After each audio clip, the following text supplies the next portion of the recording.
Step 1, build Sentry gun. Step 2, let it do everything for you. Step 3, wait, why is it not working? Step 4, experience death. Step 5, contemplate. Spy versus Engineer, an iconic feud of the Badlands. Even if you don't play either of these classes much, you're still aware of how it generally works. Now, while I have made a video about this matchup before, that was a tutorial. This is not that. Instead, we're looking at the matchup from a nerdy game design standpoint because I like talking about this kind of stuff. While Spy is my favorite class, Engineer is easily my second. As I've stated before, I don't see Spy as a counter to Engineer, I see him as a foil. What I mean by this is that Spy actually shares a lot of traits with the Engineer, but in reverse. Spy and Engineer are the two most complex classes in the game by far. Both are light classes, they heavily rely on game sense and the ability to multitask, they typically avoid direct combat, they're the only two classes in the game with a PDA slot, and to have their melee weapon be a vital part of their playstyle, and keyword classes, not subclasses. Where they differ is that Engineer is about setting up systems for their team to use for support, while Spy is the anti-support, directly trying to infiltrate and destroy them. Engineer multitasks the maintenance of his own buildings, while Spy multitasks the enemy players he's sneaking around. You see what I mean? They're forces of the opposite things, and it makes sense why they are drawn into conflict with each other. Yin to Yang, Mario to Bowser, Sonic to Shadow, Twitter to civilized discussion. I am of the firm belief that Spy and Engineer are both made significantly more interesting to play as, thanks to the other's existence. The Sentry gun is a reliable aimbot. Any enemy that enters its bubble is basically guaranteed to get shot at. If they want to move in that area, it must be dealt with. This is especially apparent when it's guarding an important choke point. Its position may cut off flanks, meaning, outside of specific strategies like bonk or risky sticky jumps, it's just not possible to get past it without destroying it first. And if the Engineer has positioned himself right, he can reliably use the Sentry as a layer of armor. As long as it's up and he's behind it, nobody can reach or attack him. They must deal with the Sentry first before the Engineer himself. In the arms of Engie, my stuff's being all sapped. Spy is the exception to this rule. The other classes have to flank, use niche, risky strategies, or remove the Sentry entirely to get past it. Spy is the one class that can kind of just waltz in and exist within that area without being instantly shot at. The existence of Spy makes the Engineer need to account for a potential threat that could attack them from any angle. The otherwise reliable Sentry gun isn't going to warn them of this particular threat, much less protect them from it. On my Spy Psychology video on the Engineer, someone left this very smart comment. Just remember, Spy is a counter to Engineer's buildings, not the Engineer himself. And this describes the dynamics so incredibly well. The normally reliable functions of the buildings are disrupted and messed with by the Spy in multiple ways. Cloak makes the sentries not detect the Spy, disguises trick the Sentry and dispensers, and the Spy can use enemy teleporters without a disguise for some reason. But this is especially apparent with the Sapper, which can't even harm the Engineer in any way. It only harms his buildings, further proving this comment right.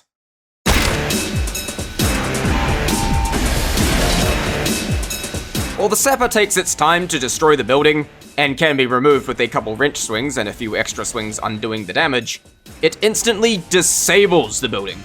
It's like the Spy walks up to the Sentry and flips the off switch. And because it ticks down to its destruction and the fact a non-functioning Sentry is easier to destroy, it forces the Engineer to deal with the problem now. But aren't weapons that are specifically designed to counter one class bad? It literally needs to exist for the matchup to work properly, which is why it's a stock weapon. Spy makes it so the Engineer cannot rely entirely on his buildings. Yes, there are other classes, especially Demoman, that are good at dealing with Sentries. But those classes still play by the rule that they can't enter the bubble without dealing with the Sentry first. The Spy matchup is so interesting because he is the exception. Dealing with a Spy is completely different than the other classes. Spy is really good at punishing complacency, not just with Engineer, but with other classes too. Spy is known to kill new players a lot, and that's by design. It teaches those players to pay attention to their surroundings instead of what's just in front of them. Spy acts as a test of if you're paying attention, as not doing so is the most common way to die to a Spy. This is notable on some classes more than others, but especially on Engineer. It teaches new players to not just set up their buildings and leave it at that. You need to actively pay attention and maintain them. The Sapper plays into this idea, as removing them or preventing spies from getting that close in the first place is part of the maintenance process. Which is why I think the homewrecker is stupid. In fact, my opinion has changed since this video. Spy can spam the Sappers as much as he wants, which may seem cheap, but that's a way the engineer is punished for clumping buildings too close together, or, more importantly, not actually dealing with the spy. If the sentry isn't going to shoot him, do it yourself! This teaches the engineer to actually use his own conventional weaponry and not rely on the sentry to always do it for them. When the sentry is taken out of play, both classes are somewhat equal in power level. This challenges the engineer to win a fight without the use of a sentry. This especially punishes turtle engineers, as huddling up makes them a very easy target, because Spy has un bullet dispenser. Since you can just keep spamming sappers to stop the sentry firing at you while you show them the power of DIYD. Hey, if you're enjoying the video this far, consider subscribing. I'm seeing if I can reach 200k by the end of the year, which would be really cool. If you're already subbed, thanks and I'll stop wasting your time. But eventually the engineer player realizes, wait a minute, I can use the shotgun against any class. Yep, the lesson to just shoot the damn spy carries over into engagements with the other classes as well, as the engineer player learns that they actually can fight back without a sentry should the situation call for it. As a result, the engineer now adopts a more active playstyle thanks to the lessons learnt from spy encounters. For example, I found this engineer in Double Cross who set up a nest on the intel and just left it alone. Obviously, it was a free sap. When he returned, he would set it up again, wait a bit, and leave, and shortly after, just do it again. They eventually learnt that they actually needed to stick with the nest to prevent sappers, and started playing more actively. Yes, bullying free-to-play Engies is for the greater good. And is also just funny. He doesn't know. You can't place it. You can't place his teleporter. Where's the teleporter gone? Why isn't it working? Why isn't it working? He doesn't have any clue.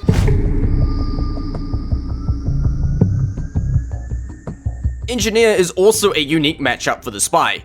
You can't just backstab to deal with the problem. There's other obstacles you need to play around that don't have spines, meaning they can't be backstabbed.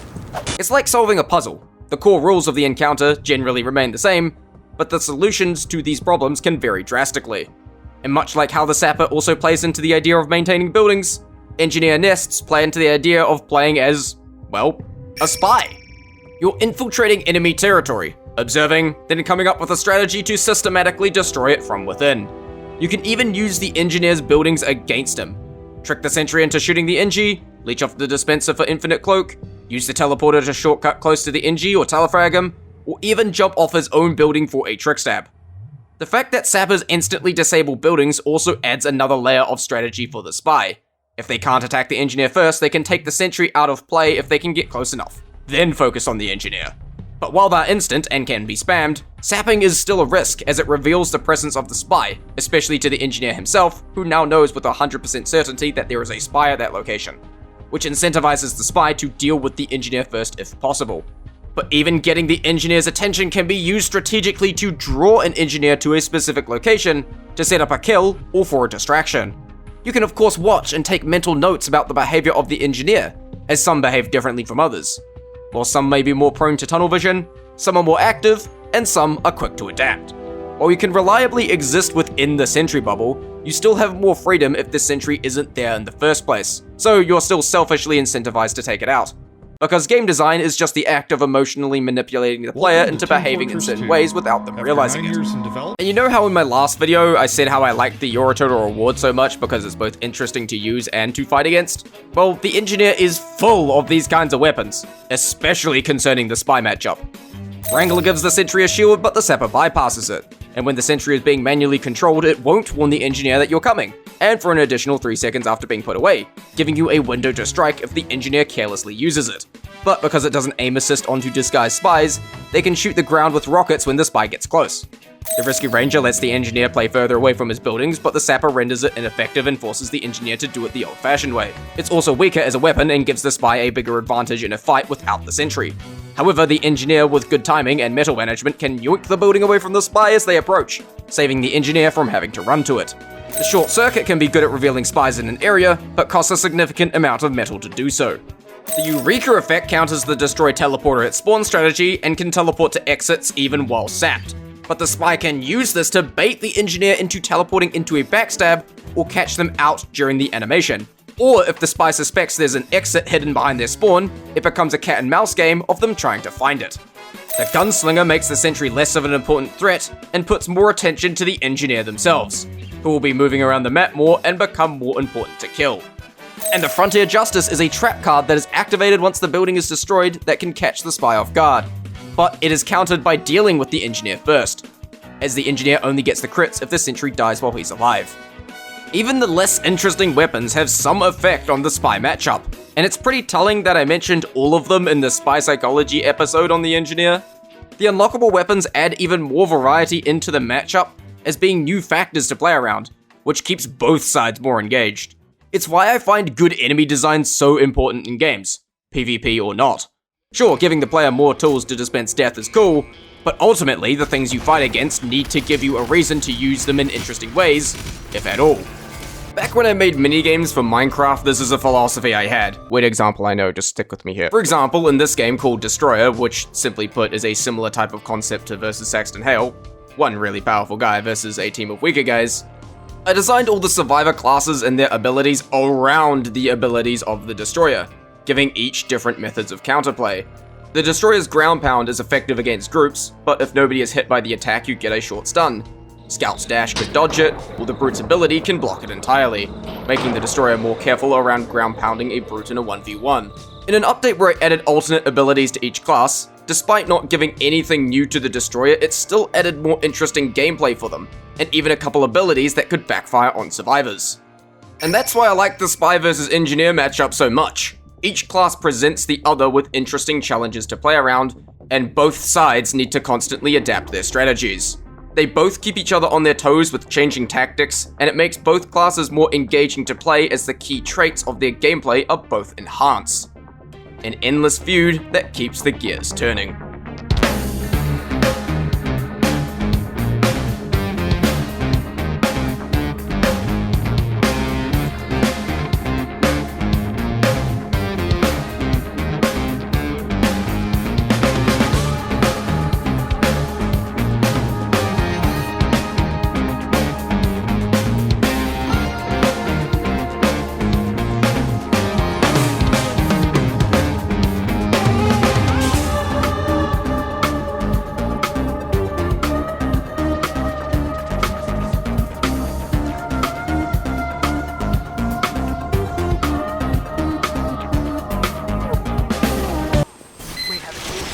No, you don't pick up the building! You don't pick up the